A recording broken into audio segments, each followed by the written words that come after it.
In the quiet town of Verona, Italy, 19-year-old Matteo is the ideal church boy, devout, polite, and the pride of his priest father. By day, he leads hymns and volunteers at the local parish, but by night, he transforms into Marco, a charismatic stripper at an exclusive underground club. Driven by the allure of freedom and fast money, Matteo's double life spirals into a web of deception, dangerous men, and mysterious stranger who knows too much. As his two worlds collide, one shocking night at the club threatens to unravel everything. What choice will Matteo make when his secret is exposed? Share your thoughts in the comments below. Like and subscribe for more thrilling tales. In the cobblestone streets of Verona, Italy, Matteo Rossi was a boy everyone admired. At 19, he was a model of piety, tall, with soft brown eyes and a voice that carried him like a gentle breeze through the ancient cathedral. Every Sunday, he stood at the altar, leading the congregation in worship his father, Father Antonio, beaming with pride. Matteo never missed morning prayers, never questioned the church's teachings, and never faltered in his duties. To the parish, he was flawless. But beneath the starched white shirt and polished shoes, Matteo felt caged. The weight of his father's expectations pressed harder each day. He was tired of being the priest's son, tired of the rules that governed every step, tired of pretending he didn't crave the vibrant world beyond the cathedral's stained-glass windows. At university, his classmates spoke of late-night parties, exclusive clubs, and the thrill of living without judgment. Matteo listened silently, his curiosity a dangerous spark. Then came Luca. Luca was everything Matteo had been taught to avoid: confident, rebellious, and unapologetically himself. With his leather jacket, sharp grin, and stories of Verona's nightlife, Luca was a walking temptation. One afternoon, he slid into the seat beside Matteo in the lecture hall, his cologne sharp and expensive. "You're always so quiet, church boy," Luca said, smirking. "Don't you ever wonder what it's like to live a little?" Matteo's shoulders stiffened. "I'm fine as I am," he replied, but his voice lacked conviction. Luca leaned closer, his eyes glinting. "You listen, though. I see it. You're curious about the world out there. No rules, no expectations, just freedom." Matteo's heart raced. He wanted to deny it, but Luca's words struck too close to home. That night, as he knelt for prayers, the spark of curiosity grew into a flame. The first lie was small. Matteo told his father he was staying late at the university library. Instead, he followed Luca to a sleek apartment in Verona's old quarter. The air buzzed with music, the walls adorned with modern art instead of crucifixes. Luca's friends lounged on leather couches, their laughter loud and unfiltered. Luca tossed Matteo a black shirt, tight and unlike anything he'd ever worn. "Try it on," he urged. "No one will know." Matteo hesitated, his fingers tracing the fabric. Then, slowly, he changed. In the mirror, a stranger stared back. Not the priest's son, but someone bold, someone free. For the first time, Matteo wondered if he'd been living the wrong life. The first time he sneaked out, it was too easy. His father was at a late-night parish meeting, his mother asleep. Luca's text lit up his phone. "Ready, church boy?" Matteo changed into the shirt, his hands steady as he gelled his hair, mimicking Luca's effortless style. When he stepped outside, his heart pounded with exhilaration. A black car waited, and Matteo slid inside. The club was hidden beneath a wine bar, its entrance a nondescript door in an alley. Inside, the music pulsed, lights flashed, and the air was thick with cologne and desire. Men and women moved with confidence, their eyes scanning the room like predators. Luca leaned in, whispering, "Welcome to the real world, Marco." Matteo blinked. "Marco." Luca grinned. "You're not Matteo here. You're Marco. Own it." Matteo, now Marco, took a breath and stepped forward. He didn't know it then, but he just crossed a line he couldn't uncross. The club became Matteo's secret haven. By day, he was still the church boy, reading scriptures and helping with charity drives. By night, he was Marco, dancing under neon lights, his moves drawing cheers and cash.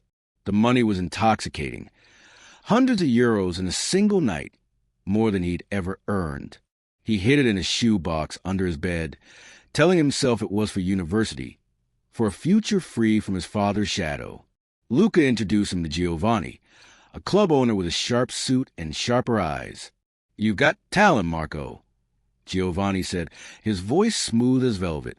"Stick with me and you'll go far." Giovanni's gifts followed: designer shoes, a sleek phone, a gold chain.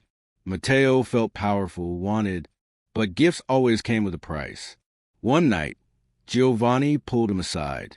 "You're ready for the VIP room," he said. Matteo's stomach twisted. The VIP room was exclusive, reserved for the club's wealthiest clients. Luca had warned him. It's where the real money is, but it's not just dancing. Matteo nodded, ignoring the warning. He was Marco now, untouchable. In the VIP room, the air was heavier, the stakes higher. A man in his 40s, with a Rolex glinting on his wrist, beckoned Matteo over. "You're new," he said, his gaze lingering. "I like that." Matteo smiled, his charm automatic. The man slipped a stack of euros into his hand. "Dance for me, Marco." Matteo did, his heart racing, not with fear but with thrill. He was no longer the church boy. He was someone else, someone dangerous. The lies multiplied. "I'm studying with friends," Matteo told his father. Father Antonio nodded, proud of his diligent son. Guilt flickered in Matteo's chest, but it faded when Luca's car pulled up, whisking him into the night. The club was his escape, the place where he could be Marco without judgment. But Verona was small, and secrets were hard to keep. His sister, Sophia, began to notice. "You're never home anymore," she said one morning, her eyes narrowing. "And you smell like cologne." Matteo laughed it off. "It's just a new soap." But Sophia's gaze lingered, sharp and knowing. At church, Matteo felt eyes on him. His mother, Maria, watched him closely during Mass. Her lips pursed. After service, she pulled him aside. "Matteo, you've been distant," she said, her hand brushing his wrist. She froze, her fingers tracing a faint bruise from a client's grip. "What's this?" Matteo pulled away. "Nothing, Mama. I bumped into a door." Her eyes darkened. "You're lying, Matteo." "I know my son." He forced a smile, his heart pounding. "I'm fine, Mama. Just tired." But as he walked away, he felt her gaze burning into his back. She knew something was wrong. That night, Giovanni's tone was different. "You're late, Marco," he said, his voice cold. Matteo apologized, but Giovanni's eyes narrowed. "Don't make me regret investing in you." He handed Matteo a velvet box, a gold watch, heavy and expensive. "A reminder," Giovanni said, "that you belong to me now." Matteo's skin crawled, but he took the watch. Freedom, he realized, wasn't free. The breaking point came on a Sunday. Matteo had barely slept, his phone buzzing with Giovanni's texts. "You owe me, Marco. Don't forget who made you." At church, he stood at the altar, his voice faltering mid-hymn. Sophia watched him, her expression unreadable. After service, she cornered him in the vestry. "I followed you last night," she said, her voice low. Matteo froze. "What?" "I saw you, Matteo, at that club, dancing." Her eyes filled with tears. "That wasn't you. That wasn't my brother." Matteo's heart stopped. "Sophia, you don't understand." "Then explain," she snapped. "Are you in trouble? Is someone forcing you?" Matteo shook his head, his throat tight. "I'm fine. I needed money, that's all." Sophia's face crumpled. "You don't need money that badly, Matteo. You're the priest's son." He pulled away. "You don't get it, Sophia. You don't know what it's like to be trapped." She grabbed his arm. "Then tell me. Let me help you." But Matteo couldn't. If Giovanni found out Sophia knew, what would he do? He turned and walked away, his sister's sobs echoing behind him. That night, Giovanni was waiting. "You're distracted, Marco," he said, his voice dangerously calm. "Is there a problem?" Matteo shook his head, but Giovanni stepped closer, his hand gripping Matteo's chin. "Don't lie to me. I own you." Fear shot through Matteo. The charming Giovanni was gone, replaced by something darker. Matteo's double life was unraveling. Sophia's discovery was only the beginning. At university, his best friend Paolo noticed the changes: the expensive watch, the late nights, the way Matteo flinched at sudden touches. "What's going on, Matteo?" Paolo asked. "You're not yourself." Matteo forced a laugh. "I'm fine." But Paolo wasn't convinced. "I saw you leave with that guy last week. The one in the fancy car." "Who is he?" Matteo's stomach twisted. "No one. Just a friend." Paolo's eyes narrowed. "I'm going to find out, Matteo. I care about you." The next night, Giovanni's demands escalated. "You're performing for a special client," he said, handing Matteo a costume, black leather, barely there. Matteo hesitated, but Giovanni's gaze was unyielding. "Do it or you're out." In the VIP room, the client was different.